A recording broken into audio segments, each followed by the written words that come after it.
So, nag-invest ka sa self-improvement mo. Invest in yourself, ibig sabihin, paano mas magiging valuable yung sarili mo? The Master Studio. Good morning, everyone. Kasama natin ngayon ang founder and CEO of CG Authority, si Mr. Christian Guzman. Hello, sir. Good morning. Thank you so much, sir, by the way, for having me here. So, sino ba si Christian Guzman? Siguro, atras tayo ng konti. Okay. Bata pa lang kasi ako, parang nakikita ko na yung sarili ko. At saka napapansin ko na rin na parang may pagka-entrepreneur tayo. Like, bata ka pa lang, mahilig ka na magbenta sa mga kalaro mo, you know. And also, nung time din na yon, hindi rin ganun kagandahan yung estado natin sa buhay. That's why we aim to strive ka on a daily basis. Paano ka makasurvive, no? So, to cut the story short, naging track and field player tayo, nakapasok sa university, and then dun, at least nakagraduate tayo sa isang university sa Pampanga. So, basically, dun, technically, nag-start yung yung discipline sa sarili. Imagine, you need to study, you need to train once or twice a day sa track kasi you need to stay fit and strong. Mahirap. And at the same time, kung meron ka pang extra time, you need to kahit pa paano grind ng konti to, make some money. Yes. So, I'm accountant na, accounting tech, hindi ko siya tinuloy na 5th year kasi gusto ko na mag-work. Sa accounting firm, ayaw ko ng paperworks. Naging honest ako sa sarili ko. In-applyan ko mga bank. Nung ko na-realize, yung sinampag ako ng realidad na hindi siguro kaya nung sahod na yun, yung estado ko kasi during that time, we're still renting. And then, if I'll be working sa bank, I'll be receiving, lalo na, ka pa lang, fresh grad, diba? Parang 14 to 15,000 sa travels. Kalahati sa renta na. Yeah, it will not gonna work, sabi ko. Ano dito, sabi ko, sa may mga job fair na pinupuntahan, ano dito yung magbibigay siguro sa akin at least 18 to 20,000, I'm good. Ganap ka ng higher pay. Higher pay. Which is the usual mindset natin, di ba? Yes. Pagka kulang, hanap pa kontrabaho na mas mataas yung bayad. Yes, okay. yes. So, ano nangyari, sir? Nag-apply tayo sa mga BPO. Kasi doon ko nakita yung parang ang lakas ng kita ng mga ganito pero parang matatanggap kaya ako ng angkan ko. Kasi di ba merong mga perception sila about sa mga call center agents na ganito yan, ganyan. Pag nag-call center ka, masira buhay mo and all. Correct. Parang ganun. So ako, dinisregard ko yun. Even though I'm accountant na technically expect nila na mag-work ako sa bank. Nagano ako sa BPO. So the funny thing, doon ko din na-realize na hindi pala laging advantage yung pagiging college graduate. Hindi importante yung graduate ako ng ganito, graduate ako ganyan. Pag naghanap ka ng work, pantay na laban. Yes. Parang minsan, dadating pa sa point na yung high school graduate na kasabayan mo mag-apply, ma-hire. Ikaw hindi. Kasi ang sinasabi nila lagi sa'yo, since college graduate ka nga, mahirapan ka lang ng konti sa business, sa production. Aalis ka kasi nga may diploma ka. Kasi mabilis ka naman. Yung mga high school graduate daw, sabi nila, pag na-hire na sila doon, they will stay there for such a long time talaga. Kasi yun na yun Parang gagrab na talaga nila, hindi pagbubutihan nila. Yes. Sobrang hirap. Like, I got siguro 10 BPO companies na I've been rejected. Wow. And then dun sa last naman, dun sa 10, na-hire ako, nasa training na kami. Malapit na sana. Like, mag-production na. Kasi training na May term kasi sa BPO na parang power tripping. Yung parang pag hindi ka trip. Na politika. Parang gano'n Pag hindi ka trip, liligwakin ka. Parang gano'n So si Christian, wala na ulit Wala trabaho. na, talaga. Okay. Kala ko nandun na yun. Then after that, pinagsak ako. So that was Friday the 13th. Di ko makakalimutan yun. Parang parang telenovela. Kasi uwi ka madaling araw Tapos umuulan na lang. Alam mo yung Korea na ba? Dadating Tapos, naka-jeep ako pa uwi. Yung tugtog pa, lungkot. So, parang talagang scripted. Pero, tinandaan ko yung sinabi nung kasama ko. Sabi niya, punta ka sa mga BPO na pioneering.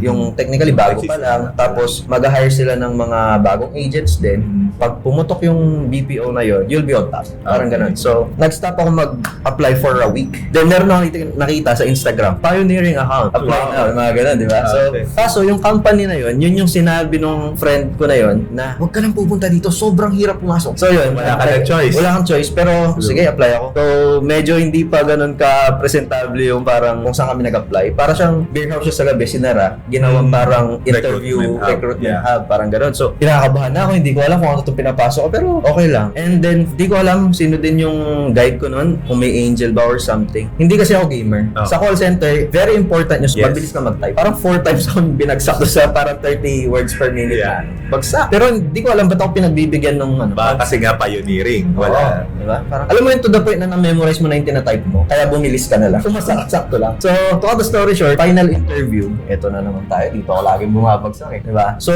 final interview, dalawa. Isang supervisor at saka isang manager yung nag-interview sa akin. So, sabi nung isa, number one, sabi niya, yes, nakakapagsalita ka ng English pero tonong Tagalog. Sabi sa akin. Pangalawa, ang tigas mong magsalita. Sabi sa akin ng isa. Tapos yun, parang hindi na lang sila nag-base dun sa skills ko. Tapos tinanong na lang nung isang manager, sabi niya, anong background mo? Parang ganun. So, kinuwento ko, ano yung pinaka sa tingin mo na develop mong skill? Sabi sa akin nung manager. Tapos sabi ko naman, yung underdog mentality. Alam mo sir, yun lang pala yung ginawa niyang basis, kaya niya ako hinire. Nabigla ako, nung kinakamayan na ako, parang, you're hired, sabi. So, doon na nag-start yung career ko, sir. So, nandun ka na sa stage na, dami ko ng pera. Yes. Successful na ako. Ano nangyari? I'm getting a lot, but I'm spending a lot as well, and also my habits are not. So, lifestyle increase. Lifestyle increase. So, tama na yung sabi ng parents mo during this time. Yes. Tapos doon ko na in-assess yung sarili ko, am I happy? And can I do this for the rest of my life? What am I building? So, ang nangyari, nag-search ako sa, syempre, uso na nun, internet, gano'n. So, may mga nakita akong mga courses, both local and international courses. Pero bias ko talaga is international. Kasi ang naging thinking ko, sa ibang bansa, parang they're advanced 5 to 10 years compared sa atin here in the Philippines. Parang, why not I invest my money or mag-enroll ako sa mga courses doon na sa advance para mas relevant ako for longest time. Okay, so nag-invest ka sa self-improvement mo. Yes, yes. Yung iba kasi parang pag sinabing invest in yourself, bili nga ako sapatos, bili nga ako damit, bili nga ako cellphone. Pero in reality kasi, invest in yourself, ibig sabihin, paano mas magiging valuable yung sarili mo. So, parang inisip mo, imbis na ibili ko na lang to or magnegosyo ako, wala naman akong idea, wala naman akong alam, baka malugi. Yes. At least, pag sa akin napunta, Hindi na makukuha sa'yo. tama. Knowledge. So, using this knowledge ngayon na meron ka na, paano yun? Parang bigla ka na lang, goodbye call center open or dahan-dahan mo? Dahan-dahan. In order for me to resign, supposedly, kailangan palitan siya ng 2 hanggang 3 trabaho or 2 o 3 hustle. So, ang nangyari, na-engage ako sa e-commerce is the best. Parang gano'n na. Pwede mong gawin sa bahay. Oo, tapos paano bibili yung tao? Kung hindi sa online, lalo na nagka-pandemic during that time. Also, nung time din na yon, nare-realize ko din na nauso na yung, yun nga, pagpapadeliver. And then, iniisip ko din, sa e-commerce, hindi mo kailangan magtayo ng physical store. Parang gano'n. So, online shop. Yun yung inaral ko. And that's the time na nag-enroll naman ako sa mga local courses so that I can get network. Ayan. So, sa mga Magandang coach. strategy yun. Oo, kasi may mga coach na nun during that time na successful sa e-commerce. Madami na during that time. Okay, so ano tong CG Authority? Anong ginagawa? So, si CG Authority, siya yung mga nag-handle ng mga ad, market, and also we do sales training as well for businesses. So, we serve small to medium businesses as of the moment since sila yung technically kailangan talaga ng tulong natin, mga expertise natin. So, majority of our clients are all local brands and businesses here in the Philippines. Example, meron akong negosyo, paano mo ako matutulungan? Ayun, so basically, ang una ko talagang gagawin is really to assess ano nga ba yung negosyo. So I need to really know more about your business. Sabi ko nga sa mga staff ko and also with my clients, every time na nag-a-accept ako ng bagong client, it seems like nagbubuo or gumagawa ako ulit ng panibagong negosyo ko. Kasi there's no such thing para sa akin sa pagkuha ko ng client. Walang walang employee-employer relationship. It's more of like a partnership. For example, ikaw, may negosyo ka, I'll be your marketing partner. So whatever it takes, gagawin ko yung lahat para ma-market ko yung business mo through digital marketing, digital ads. Then, once meron na kaming deeper knowledge about your business, that's the time na magkakaroon tayo ng mga strategic planning for your business. Wow, ang lalim. Oo. Ang lalim. Gaano katagal yan usually? Assuming natin na naghihingalo ako negosyo. Yeah. Let's say, nag-start pa lang ako negosyo, hindi ko alam paano ko i-promote, paano ko i-ads, di ba? Kasi ang alam ko lang, let's say, restaurant, ang alam ko lang magluto. Correct. Basta masarap yung pagkain ko. Wala na akong alam sa mga kung ano-anong marketing na yan. Gaano katagal yung process? Yung sinasabi mo gaano ka siya katagal, depende kung gaano ko kaalam yung industriya. So, for example, e-commerce yan, very basic.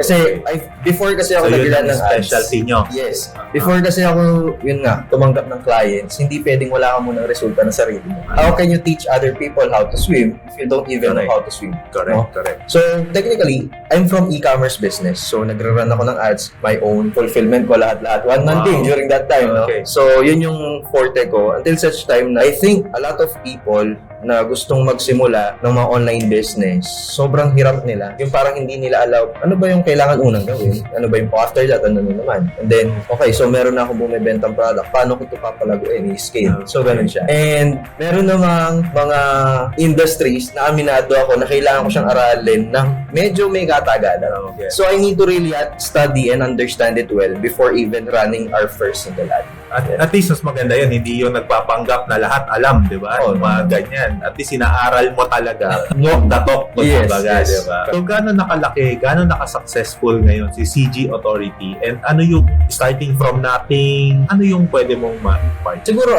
number one is I'm living a comfortable life right now. Medyo meticulous lang ako when it comes to, for example, parang sa graphic designing and website development. No? Alam mo yung, ikaw client ko, kinlose ko yung deal, tapos ipapagawa ko yung website mo sa mga staff ko. Hindi siya ganun eh. It's like, parang, yun nga, parang partner ako ng lahat ng mga client. Ang ginagawa ko ngayon, since hindi ko naman lahat kayang i-entertain, hindi ko lahat kayang i-accept, I'm selecting. Kunwari, hindi lang yung business niya mismo, even the business owner, na parang kahit gano'ng kalakas yung business mo, if hindi aligned yung ethics natin, yung values natin, we're not gonna work. Ayun, I'm just selecting partners right now. And ngayon, ang una talagang step is maging client ko sila, di ba? Pero eventually, once na nakita na nila yung improvement sa business nila, they're all soon becoming a part. So, ganun yung nagiging galaw ngayon ni CG. Para sa mga kaibigan naman natin na mga negosyante, no, yung mga magsisimula pa lang, mga medyo struggling ng konti or na roadblock sila, hindi nila alam anong gagawin ko, no, hindi lumalaki business ko.